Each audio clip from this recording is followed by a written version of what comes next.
வணக்கம். இது அதிர்வின் இன்றைய பிரதான செய்திகள். முதலில் தலைப்புச் செய்திகள். ஜனாதிபதி வீதியில் நடக்கிறார். வடமாகாண ஆளுநர் அலுவலகத்தை முற்றுகையிட்டு போராட்டம்.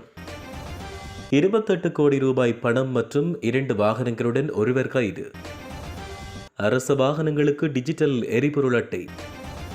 வாகன இறக்குமதியால் அடித்த ஜோகம் வெளியானது அதிரடி தகவல். இத்தாலியின் இலங்கை பெண்ணின் கொடூரச் செயல், 29 வருடங்கள் சிறை தண்டனை. ராஜபக்ஷ அரசியலில் இனவாதம் இல்லை, நாமல் பரபரப்பான அறிவிப்பு. அரசு ஊழியர்களின் ஓய்வூதியத்தில் அதிரடி மாற்றம். வைரஸ் தொற்று அபாயம், சிறுவர்கள் குறித்து அவதானம் தேவை, சுகாதாரத்துறையினர் விடுத்துள்ள முக்கிய அறிவுறுத்தல். பிழையை திருத்திவிட்டு சீர்திருத்தத்தை தொடருங்கள், சஜித் வலியுறுத்தல். ஆசிரியர்களின் சம்பளம் அதிகரிக்கப்பட்டது, நேற்று முதல் அமுல். சக்கர நாற்காலி மூலம் இலங்கையை சுற்றி வரவுள்ள வவுனியா முகமது அலி தனது பயணத்தை ஆரம்பித்தார். ஜனாதிபதியினுடைய மேடையில் என்று சொல்லுது உணவு உறையுள் வீடு அண்டு. இந்த செம்மதிரி மாதிரியான பாராளுமன்ற உறுப்பினர்களை யாழ்ப்பாணத்தில் வச்சிருக்கின்ற என்பிபி கட்சிக்கு நான் சொல்ல விரும்புகிறேன். இல்ல, ஜனாதிபதி புகை சாப்பிட்டு விட்டு போயிருக்கிறார். இந்த புகை தொடர்பாக சில விடயங்களை நான் சொல்லணும். சம்பந்தப்பட்ட செம்மறிக்கு கிளிநொச்சியிலே அன்று வழக்கு, நான் அன்று வழக்கு போகாமல் விட்டிருந்தால் நான் இன்றைக்கு உள்ள. ஆனால் கிளிநொச்சி நீதிபதி அவரோட கேட்க விரும்புகிறேன்.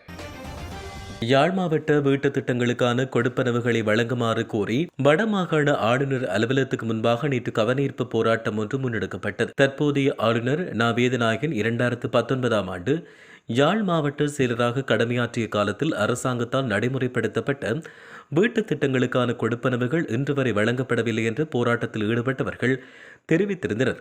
போராட்டத்தில் ஈடுபட்டோர் கருத்து தெரிவிக்கையில், இதனால் அக்கால பகுதியில் வீட்டு திட்டங்களை பெற்ற பயனாளிகள் பல்வேறு சிரமங்களுக்கு மத்தியில் தமது அன்றாட வாழ்க்கை நடத்தி வரும் நிலையில் மழை காலங்களில் இருக்க இடம் இல்லாமல் அல்லல் படும் செயற்பாடுகள் வருடங்களாக நடைபெற்று வருகிறது. தற்போதைய அரசாங்கம் பாரபட்சமற்ற அரசாங்கம் என கூறி ஆட்சிக்கு வந்த பின்னர் கடந்த ஆட்சியரிடம் பெற்ற வீட்டு திட்டங்களுக்கான கொடுப்பனவுகளை வழங்காமல் தங்களது ஆட்சியில் புதிய வீட்டு திட்டங்களுக்கான கொடுப்பனவை வழங்குகிறார்கள். இந்த செயற்பாடு பாதிக்கப்பட்ட எமக்கு மிகவும் மனவேதனையை தருவதோடு தற்போதைய ஆளுநர் கூட இது தொடர்பில் மௌனமாக இருப்பது நமக்கு மிகுந்த மன வருத்தத்தை தருகிறது. யாழ்ப்பாணம் வந்த ஜனாதிபதி அனுகுமார திசாநாயக்க வீதியில் நடந்து திரிகிறார். ஆனால் யாழ் மாவட்டத்தில் வீடுகளின்றி அரைகுறை வீடுகளில் தங்கியுள்ளோரை சந்திப்பதற்கு அவருக்கு நேரம் கிடைக்கவில்லை.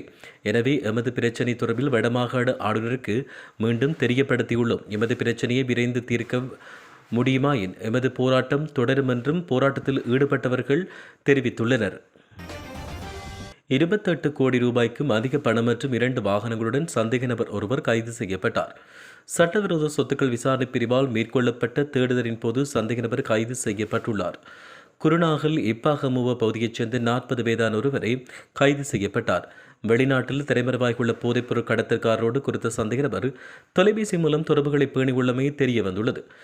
மேலும் சந்தேக நபர் நாட்டுக்குள் போதைப்பொருளை விற்பனை செய்து பணம் திரட்டியதாக தெரிவிக்கப்பட்டுள்ளது. இதன்படி சந்தேக நபரிடமிருந்து 28 கோடியே 33 லட்சம் ரூபாய் பணமும் 2 வாகனங்களும் பறிமுதல் செய்யப்பட்டுள்ளன. சந்தேக நபரை குருநாகல் நீதவான் நீதிமன்றில் முன்னிலைப்படுத்த நடவடிக்கை எடுக்கப்பட்டுள்ளது. அரச வாகனங்களுக்கு எரிபொருள் விநியோகிக்கும் முறையில் பாரிய மாற்றங்களை கொண்டுவரும் நோக்கில் இலங்கை பெட்ரோலிய கூட்டுத்தாபனம் புதிய டிஜிட்டல் எரிபொருள் அட்டை முறையை அறிமுகப்படுத்தியுள்ளது. அரச வாகனங்களுக்கான எரிபொருள் விநியோகத்தில் வினைத்திறன், வெளிப்படைத்தன்மை மற்றும் பொறுப்புக்குரலை மேம்படுத்தும் நோக்கில் இந்த திட்டம் டிஜிட்டல் பொருளாதார அமைச்சால் முன்னெடுக்கப்பட்டுள்ளது. புதிய முறையின் கீழ் அரசாங்கத்துக்கு சொந்தமான வாகனங்களுக்கு சிறப்பு டிஜிட்டல் எரிபொருள் அட்டை வழங்கப்பட உள்ளது. இதன் மூலம் நாட்டில் உள்ள எந்தவொரு எரிபொருள் நிரப்பு நிலையத்திலிருந்தும் எரிபொருளை பெற்றுக்கொள்ள முடியும். எரிபொருள் வீணாதல், மோசடிகள் மற்றும் ஒழுங்கற்ற செயற்பாடுகளை குறைப்பது இதன் பிரதான நோக்கமாகும். மேலும் இந்த அமைப்பு அரசு நிறுவனங்களால் எரிபொருள் பயன்பாட்டை துல்லியமாக கண்காணித்து அறிக்கையிட உதவும் என்று தெரிவிக்கப்பட்டுள்ளது. இந்த டிஜிட்டல் மயமாக்கல் மூலம் அரசு வளங்கள் முறையாக முகாமைத்துவம் செய்யப்படுவதோடு எரிபொருள் இழப்புகள் குறைக்கப்பட்டு தேசிய பொருளாதாரத்தை வலுப்படுத்த முடியும் என இலங்கை பெட்ரோலிய கூட்டுத்தாபனம் தெரிவித்துள்ளது. இந்த பாராளுமன்றத்துக்கு ஒரு நபரை தெரிவு செய்வதற்கு அடிப்படை தகுதி ஆண்டு 3, ஆண்டு 4, ஆண்டு 5 இதில் ஏதாவது ஒன்றை கொண்டு வரணும். ஏனென்றால் உணவு உடை உறையுள் அடிப்படை தேவை. ஆண்டோண்டு பிள்ளைக்கு தெரியும் சபாநாயகர் அவர்களே, ஆண்டோண்டு பிள்ளைக்கும் பிள்ளை இன்னமா அடிப்படை தேவை உணவு உடை உறையுள். ஒரு செம்மறி ஜனாதிபதியினுடைய மேடையில் என்று சொல்லுது உணவு உறையுள் வீடு அண்டு. இந்த செம்மதிரி மாதிரியான பாராளுமன்ற உறுப்பினர்களை யாழ்ப்பாணத்தில் வச்சிருக்கின்ற என்பிபி கட்சிக்கு நான் சொல்ல விரும்புகிறேன். தயவு செய்து ஆண்டு 3 ஆண்டு 2 படித்த மாணவர்களையாவது உங்களோட கட்சியில் சேர்த்துக்கொள்ளுங்க. வெக்கம். ஒரு உணவு உறையுள் இதை கூட செல்ல தெரியாத என்பிபி உறுப்பினர்களை வச்சுக்கொண்டு வடக்கு மாகாணத்தில் அண்மையில் ஜனாதிபதி வந்து புக்கை சாப்பிட்டு விட்டு போயிருக்கிறார். இந்த புக்கை தொடர்பாக சில விடயங்களை நான் சொல்லணும். யாழ்ப்பாணத்திலே புக்கை என்பது ஒரு மிகப்பெரிய உணவு. ஜனாதிபதி அவர்கள் யாழ்ப்பாணத்துக்கு வந்து புக்கை உடுத்து விட்டு போயிருக்கிறார். நாங்கள் புக்கை கேட்கவில்லை ஜனாதிபதியிடம். நாங்கள் கேட்டது வலிவடக்கில் இருக்கின்ற காணிகளை விடுவீங்கள், வலிவடக்கில் இருக்கின்ற மக்களுடைய வாழ்வாதாரத்தை பாருங்கள், இந்திய மீனவர்கள் அள்ளி கொண்டு போகின்ற வளங்களை சுரண்டுகின்ற வேலைகளை நேவியை போட்டு நிப்பாட்டுங்கள், அல்லது இடம்பெயர்ந்த மக்களுடைய வீடுகளை கட்டி கொடுங்கள். இன்று வரைக்கும் தன்னுடைய தந்தையை எதிர்பார்த்து கிடக்கின்ற ஒரு 12 வயது குழந்தையினுடைய ஆசை ஆனந்த சுதாகரனுடைய ஒரு முகத்தை வெளியிலே மக்களுக்கு காட்டுங்கள் என்கிற சின்ன சின்ன விடயங்களை தான் கேட்டுக்கொண்டிருக்கிறோம். ஆனால் இங்க சிலதுகள் புக்க சமைச்சு கொடுத்து கொண்டிருக்கிறது ஜனாதிபதிக்கு வெக்கம். சம்பந்தப்பட்ட செம்மறிக்கு கிளிநொச்சியிலே அன்று வழக்கு போகாமல் விட்டிருந்தால் நான் இன்றைக்கு உள்ள. ஆனால் கிளிநொச்சி நீதிபதி அவரோட கேட்க விரும்புகிறேன். சாதாரணமாக ஒரு நீதிமன்றத்துக்கு ஒருவர் வரையலை என்றால் ஒன்றில் வைத்தியசாலையில் அட்மிட் பண்ணப்பட்டு இருக்கணும், அல்லது தகுந்த காரணம் இருக்கணும். இந்த உணவு உறையுள் சொல்ல தெரியாத செம்மறி அன்றைக்கு கிளிநொச்சி வழக்கு போகல. ஆகவே நீதிபதிமாரிடம் மன்னிப்பு கேட்டு நான் இந்த வசனத்தை சொல்கிறேன் என்றால், அரசாங்கம் எதிர்க்கட்சியோ பணக்காரனோ பிச்சைக்காரனோ ஒரு நியாயம் இருக்க வேண்டும். ஆனால் இந்த உணவு உறையில் சொல்ல தெரியாத நபர் இன்றைக்கு நீதிமன்றத்தை கூட அவமதித்திருக்கிறார். அந்த அளவுக்கு தான் நீதிமன்றத்தை நான் வாழ்க்கையிலே அவமதிப்பதை ஏற்றுக்கொள்ளாதவன். இந்த நாட்டிலே ஒரு நியாயம் கிடைக்க வேண்டுமாக இருந்தால் அது நீதிமன்றத்தால் மட்டும்தான் வழங்கப்பட முடியும். எந்த ஒரு நீதிபதிக்கும் நாங்கள் கொடுக்கின்ற மரியாதை இந்த நாட்டிலே இருக்கின்ற கடைசி எங்களுடைய உரிமைக்குரிய மரியாதை. இந்த சம்பந்தப்பட்ட செம்மறி அன்று ஒரு விதானியாருக்கு அடித்து விட்டு, இப்போ நான் ஒரு விதானியாருக்கு அடித்திருந்தால் ஜோதிச்சு பாருங்கள் சபாநாயகர் அவர்களை என்ன நடந்திருக்கும் என்று என்னுடைய கால்களை கையெல்லாம் பிடுங்கி இருப்பாங்க. இப்போ ஆனால் சம்பந்தப்பட்ட செம்மறி விதானியாருக்கு அடித்து விட்டு பாராளுமன்றத்தில் சுற்றி திரிகிறார். இவரை அரெஸ்ட் பண்ணுவதற்கு போலீசார் கேட்கிறாரு 7 மாதம் அவகாசம். இதை என்னை அரெஸ்ட் பண்ணுவதற்கு பாத்ரூமில் இருக்கும்போது தேடிக்கொண்டு வந்து அரெஸ்ட் பண்ணினாங்க. இதுதான் இவர்களுடைய அரசாங்கம் வெக்கம். இந்த விடயத்தை சொல்லிக்கொண்டு இரண்டாவது வடக்கு மாநிலத்தில் அக்கறை பற்றி தொடர்பாக கதைக்கணும். கிழக்கு மாநிலத்திலே அக்கறை பற்றி வைத்தியசாலையிலே இவர்கள் மிகப்பெரிய துரோகம் ஒன்றை செய்திருக்கிறார்கள். GMOA என்று சொல்லப்படுகின்ற எந்த காரணத்தினால் நான் சாவச்சேரி ஆதார வைத்தியசாலையில் இருந்து பாராளுமன்றத்தில் இருக்கின்றனோ அதே போன்று கிழக்கு மாகாணத்தில் இருக்கின்ற இந்த நீங்கள் 2 பேரும் கஷ்டப்பட வேண்டாம். எங்களுடைய ஜெனரல் செக்ரட்டரி அவர்களே, பார்லிமெண்ட் செக்ரட்டரி, புக்கை என்பது தமிழிலே உணவுக்கு பொருத்தம். ஆகவே புக்கை என்பது உணவு, நீங்கள் பயப்பட வேண்டாம். புக்கை என்பது உங்களுடைய மொழியில் வேறு, என்னுடைய மொழியில் புக்கை என்பது உணவு.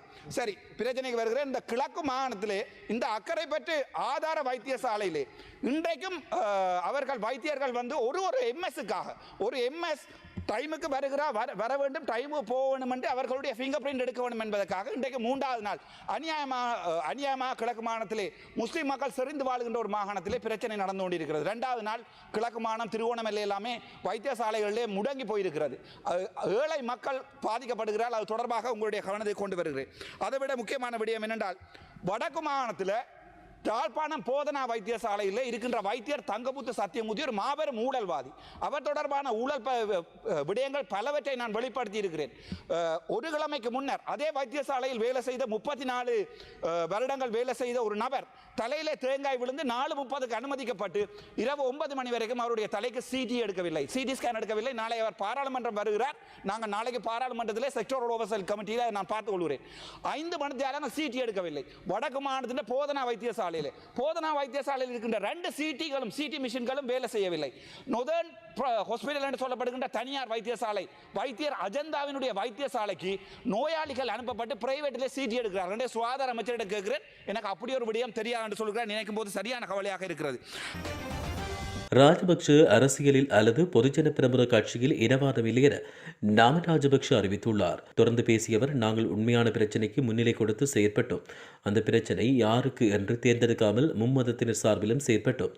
வடக்கில் யுத்தம் நடக்கும் போது தமிழீழ விடுதலை புலிகளால் கொண்டுவரப்பட்ட மடமாதாவின் உருவச்சிலையை மீட்டு மீண்டும் மடமாதாவின் திருவிழா நடைபெற வழி சமைத்து கொடுத்தோம். மேலும் முல்லைத்தீவு காளி கோயிலுக்கு அனைவரும் செல்லக்கூடிய சூழலை ஏற்படுத்தி கொடுத்தோம். ஆனால் இன்று அரசியலுக்காய் எதிர்த்தரப்பினரை குற்றம் சாட்டி உண்மையான பிரச்சனையை மூடி மறைக்கிறார்கள்.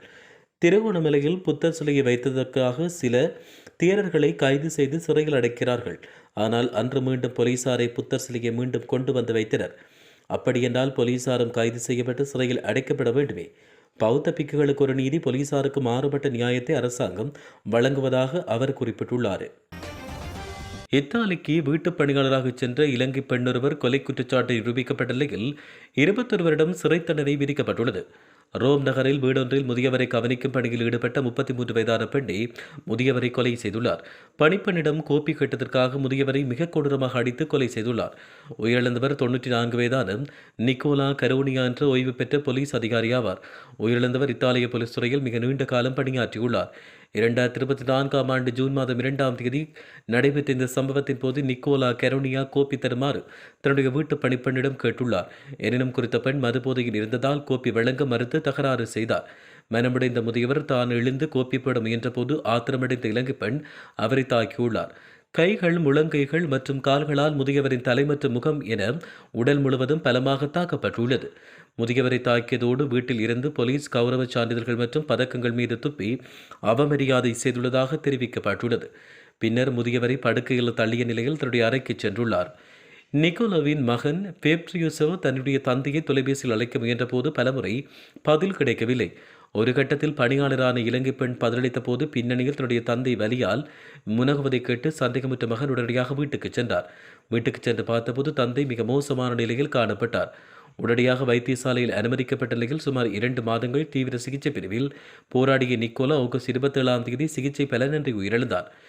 இது தொடர்பில் ஆரம்பத்தில் கொலை முயற்சி வழக்கு பதிவு செய்யப்பட்ட நிலையில் பின்னர் திட்டமிட்ட கொலை வழக்காக மாற்றப்பட்டுள்ளது. இந்த வழக்கை விசாரித்த ரோம் நீதிமன்றம் குற்றவாளியான இலங்கை பெண்ணுக்கு 21 ஆண்டுகள் சிறை தண்டனை விதித்து தீர்ப்பளித்துள்ளது. 2016ஆம் ஆண்டுக்கு பின்னர் அரச சேவையில் இணைந்த ஆயிரக்கணக்கான ஊழியர்களின் நீண்டகால எதிர்பார்ப்புக்கு தீவாக புதிய ஓய்வூதிய திருத்தத்துக்கு அமைச்சரவை அங்கீகாரம் வழங்கியுள்ளது. 2016 பாதீட்டு திட்ட முன்மொழிவின்படி பணியில் இணைந்தவர்களின் நியமன கடிதங்களில் அரசின் கொள்கை ரீதியான நியமனங்களுக்கு இணங்க வேண்டும் என்ற நிபந்தனையுடன் ஓய்வூதிய ஏற்பாடு சேர்க்கப்பட்டது. இருப்பினும் புதிய ஓய்வூதிய முறை இதுவரை அமுல்படுத்தப்படவில்லை. தற்போதுள்ள ஓய்வூதிய முறையின் கீழ் இவர்களின் உரிமையை உறுதிப்படுத்தும் வகையில் 2026 பாதீட்டு திட்டத்தின் மூலம் நியமன கடிதங்களில் சில திருத்தங்களை மேற்கொள்ள அரசாங்கம் தீர்மானித்துள்ளது. இதன்படி 2016-1 பின்னர் ஆட்சேர்ப்பு செய்யப்பட்டோரின் நியமன கடிதங்கள் இனி இந்த நியமன ஓய்வூதியம் உள்ளதாகும். நீங்கள் விதவைகள், தபுதாரர் ஓய்வூதிய முறைக்கு பங்களிப்பு தொகை செலுத்தப்பட வேண்டும் என்று மாற்றியமைக்கப்பட்டுள்ளது. இதற்கமைய பொது நிர்வாக மாகாண சபைகள் மற்றும் உள்ளூராட்சி அமைச்சர் சமர்ப்பித்த இந்த யோசனைக்கு அமைச்சரவை அங்கீகாரம் வழங்கியுள்ளது.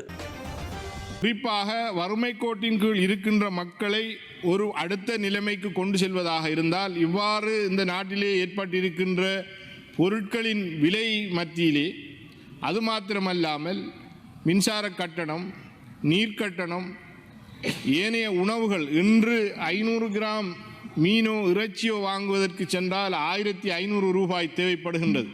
நீங்கள் கொடுக்கின்ற 5000 ரூபாய், 7500 ரூபாய் அல்லது அந்த 15000 ரூபாவை ஒரு வீட்டிலே இருக்கின்ற 4க்கும் மேற்பட்ட 5 அல்லது 6 குடும்பங்களைச் சேர்ந்தவர்கள் எவ்வாறு உண்ண முடியும், வாழ்க்கை செலவை எவ்வாறு கொண்டு செல்ல முடியும் என்பதை இந்த அரசாங்கம் கவனத்தில் கொள்ளாமல் பழைய குருடி கதவை திரடு என்று எங்களுடைய முன்னோர்கள் சொல்வது போன்று அவர்களை பின்பற்றியே நீங்களும் உங்களுடைய செயற்பாடுகளை முன்னெடுக்கின்றீர்கள் என்பது மிக வருத்தத்துக்குரிய விடயமாக இருக்கின்றது. நாங்கள் எதிர்பார்ப்பது இந்த நாட்டிலே இருக்கின்ற அத்தியாவசிய பொருட்களினுடைய விலைகளை குறையுங்கள். மக்களினுடைய பயன்பாட்டில் இருக்கின்ற நீர், மின்சாரத்தினுடைய கட்டணங்களை, எரிபொருள்களுடைய கட்டணங்களை குறைக்கின்ற போது அதன் மூலமாக மக்கள் ஓரளவேனும் இதிலிருந்து மீழ்ச்சி பெற முடியும். சாதாரணமான மக்கள் வெளிநபர்களிலே அல்லது வங்கிகளிலே ஏனையோரிடத்திலே தங்களுடைய சொத்துக்களை அடகு வைத்து வெளிநாடுகளுக்கு செல்கின்ற போது 8 லட்சம் 10 லட்சம் ரூபாய் பெறுமதியான அந்த காசை செலவு செய்து வெளிநாட்டுக்கு கடனாளியாக போகின்ற போது அந்த வீட்டிலே இருக்கின்றவர்களுக்கு இந்த அஸ்வஸ்ம என்கின்ற நலன்புரி எந்த ஒரு திட்டமும் இல்லாமல் இந்த அரசாங்கம் புடுங்கி எடுக்கின்றது. எனவே வறுமை ஒழிப்புக்காக, வறுமை கஷ்டத்துக்காக, தனது வீட்டிலே இருக்கின்ற முதியோர்களுடைய வைத்திய செலவுக்காக, பிள்ளைகளுடைய கல்விக்காக தன்னுடைய வாழ்க்கையை இழந்து வெளிநாடுகளிலே இன்று பரிதாபமான நிலையிலே தங்களுடைய தொழில்களை கஷ்டப்பட்டு செய்கின்ற அந்த நபருக்கும் நன்மை இல்லை, இந்த குடும்பத்துக்கும் எதுவும் இல்லை என்கின்ற அளவிலே எங்களுடைய இந்த வறுமை ஒழிப்பு என்கின்ற திட்டம் இருக்கின்றது. இதற்கான ஒரு மாற்றின் திட்டத்தை உள்வாங்குங்கள், கொண்டு வாருங்கள். இந்த நாட்டிலே இருக்கக்கூடிய எத்தனையோ வளங்கள் இருக்கின்றது, தொழில் வாய்ப்புகளை கொடுங்கள், அதற்கான திட்டங்களை முன்னெடுங்கள். இந்த நாட்டிலே காடுகளாக எத்தனையோ காலகாலமாக செய்கை பண்ணப்பட்ட நிலங்கள் இன்று ஒவ்வொரு திட்டத்தின் கீழும், ஒவ்வொரு அரசினுடைய ஒவ்வொரு வேலை திட்டத்தின் கீழும் பறிமுதல் செய்யப்பட்டிருக்கிறது. அது இன ரீதியாக, குறிப்பாக வடகிழக்கில் இருக்கின்ற முஸ்லீம் தமிழ் மக்களுடைய காணிகள் பறிமுதல் செய்யப்பட்டிருக்கிறது. அதை அவர்களுக்கு செய்கை பண்ணுவதற்கு வழங்குங்கள் என்று சந்தர்ப்பத்திலே கேட்டுக்கொள்வதோடு, விவசாயிகள், மீனவர்கள் போன்றவர்கள் இதிலே பாதிப்புற்றிருக்கின்றார்கள். ஏதோ ஒரு அடிப்படையிலே ஒரு வள்ளங்களை அல்லது ஒரு திருவியிலே ஒரு மோட்டார் பைசிக்கலை வைத்திருந்தால் கூட, அல்லது இந்த நாட்டிலே இருக்கின்ற நகரப்புறங்களில் இருக்கின்றவர்கள் காணிகளினுடைய விலைகள் கூடுதலாக இருக்கின்றது. எனவே அவர்கள் வீடுகளை கட்டுவதற்காக 2 தட்டு வீடுகளை கட்டுவதற்கு கான்கிரீட் சிலப் போடுகின்ற அந்த வீடுகள் இருப்பவர்களுக்கு கூட இன்று அஸ்வஸ்ம திட்டம் நிராகரிக்கப்பட்டிருக்கின்றது. எனவே ஒரு காணியை வாங்குகின்ற அந்த இடத்திலே 2 வீடுகளை கட்டக்கூடிய வசதிகளை ஏற்படுத்துகின்ற அந்த ஏழை மக்களினுடைய இவ்வாறான அநியாயமாக இந்த வசதி வாய்ப்புகள் பறிக்கப்படுகின்ற இந்த நிலைமையிலிருந்து மக்களை மீண்டெடுங்கள் என்று நாங்கள் கேட்டுக்கொள்கின்றோம். நாட்டின் பல பகுதிகளில் வழி தெரச்சுட்டன் ஆரோக்கிய நிலையில் உள்ளதாக அறிவிக்கப்பட்டுள்ளது. தேசிய கட்டட ஆராய்ச்சி நிறுவனத்தால் நேற்று காலை இற்றைப்படுத்தப்பட்ட அறிக்கையில் இந்த விடயம் தெரிவிக்கப்பட்டுள்ளது. எதிர்வரும் 2 நாட்களில் இந்நிலை மாறிவிடும் என்று மத்திய சுற்றாடல் அதிகார சபையின் ஊடக பேச்சாளர் அஜித் குணவர்த்தன தெரிவித்தார். இதனிடையே நாட்டில் நிலவும் குளிர் மற்றும் வறண்ட வானிலை காரணமாக வைரஸ் தொற்று பரவல் அதிகரிக்க வாய்ப்புள்ளதாக சுகாதாரத்துறை எச்சரித்துள்ளது. காய்ச்சல், இருமல், தடிமல், தொண்டைவலி, கடும் தலைவலி, தசைவலி, வாந்தி, வயிற்றுப்போக்கு மற்றும் சுவாசிப்பதில் சிரமம் போன்ற நோய் அறிகுறிகள் 3 நாட்களுக்கு மேல் காணப்படுமாயின் மருத்துவ ஆலோசனையை பெற்றுக்கொள்ள வேண்டும் என்று அறிவுறுத்தப்பட்டுள்ளது. கம்பகா மருத்துவமனையின் சிரேஷ்ட மருத்துவ அதிகாரி மருத்துவர் ரவீந்திர உடகமக்கே இதை குறிப்பிட்டார். இந்த காலப்பகுதியில் சிறுவர்கள் மத்தியில் வைரஸ் தொற்றுகள் அதிகரிப்பதாகவும் மருத்துவ அதிகாரி மருத்துவர் ரவீந்திர உடகமக்கே குறிப்பிட்டுள்ளார். பெறமாறு பாடப்புத்தகத்தில் இடம்பெற்றுள்ள பொருத்தமற்ற இணையதள முகவரி குறித்த சர்ச்சை முழு கல்வி சீர்திருத்த செயற்பாட்டின் மீதும் அதிக கவனத்தை ஈர்த்துள்ளதாக தெரிவிக்கப்படுகிறது. இந்நிலையில் பாடப்புத்தகத்தில் உள்ள பிழையினை திருத்திவிட்டு சீர்திருத்தங்களை தாமதமின்றி முன்னெடுத்துச் செல்ல வேண்டும் என எதிர்க்கட்சியினர் வலியுறுத்தியுள்ளனர். எதிர்க்கட்சித் தலைவர் சஜித் பிரேமதாச மற்றும் நாடாளுமன்ற உறுப்பினர் அஜித் பி பெரேரா ஆகியோர் நேற்று நாடாளுமன்றில் இந்த வலியுறுத்தலை முன்வைத்துள்ளனர். அதே சமயம் மனப்பாடம் செய்யும் முறையிலிருந்து மாறி பகுப்பாய்வு ரீதியான கற்றலுக்கு முக்கியத்துவம் அளிக்க வேண்டும் என நாடாளுமன்ற உறுப்பினர் கர்சடி சில்வா சுட்டிக்காட்டியுள்ளார்.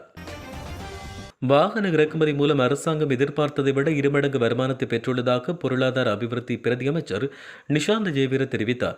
நாடாளுமன்ற உறுப்பினர் ரோஹித் அபேகுணவர்தன எழுப்பிய கேள்விக்கு பதில் வழங்கிய போது அவர் இவ்வாறு தெரிவித்தார். வாகன இறக்குமதி மூலம் அரசாங்கம் மொத்தம் 904 பில்லியன் ரூபாய் வருமானத்தை ஈட்டியுள்ளது. ஆரம்பத்தில் 441 பில்லியன் ரூபாய் வருமானம் எதிர்பார்க்கப்பட்டது. ஆனால் தற்போது இலக்கை விட 2 மடங்குக்கும் அதிக வருமானம் கிடைத்துள்ளதாக அவர் தெரிவித்தார். 2025 வரவு செலவு திட்ட முன்மொழிவுக்கு அமைய இந்த ஆண்டின் ஜனவரி 1ஆம் தேதி முதல் அதிகரிக்கப்பட்ட ஆசிரியர் சம்பளம் நேற்று வங்கிக் கணக்குகளில் வரவு வைக்கப்பட்டதாக கல்வி, உயர்கல்வி மற்றும் தொலைக்கல்வி அமைச்சு தெரிவித்துள்ளது. அறிக்கை ஒன்றை வெளியிட்டுள்ள அந்த அமைச்சு 2025 வரவு செலவு திட்ட முன்மொழிவின்படி இந்த ஆண்டின் ஜனவரி 1ஆம் தேதி முதல் கல்வி சேவை உள்ளிட்ட அரசு ஊழியர்களுக்கு சம்பள உயர்வு வழங்கப்பட்டதோடு அதற்குரிய ஆசிரியர் சம்பளம் கணக்குகளில் வரவிடப்பட்டுள்ளதாக தெரிய வருகிறது. மன்னாரில் இருந்து சக்கர கதிரை மூலம் இலங்கை முழுவதும் சுற்றுப்பயணம் மேற்கொள்ள உள்ள மாற்றாற்றல் கொண்ட இளைஞனான வவுனியா சூடுவந்தகுளம் பகுதியைச் சேர்ந்த மக்கின் முகமது அலி நேற்று காலை 8:45 மணிக்கு தனது பயணத்தை ஆரம்பித்தார்.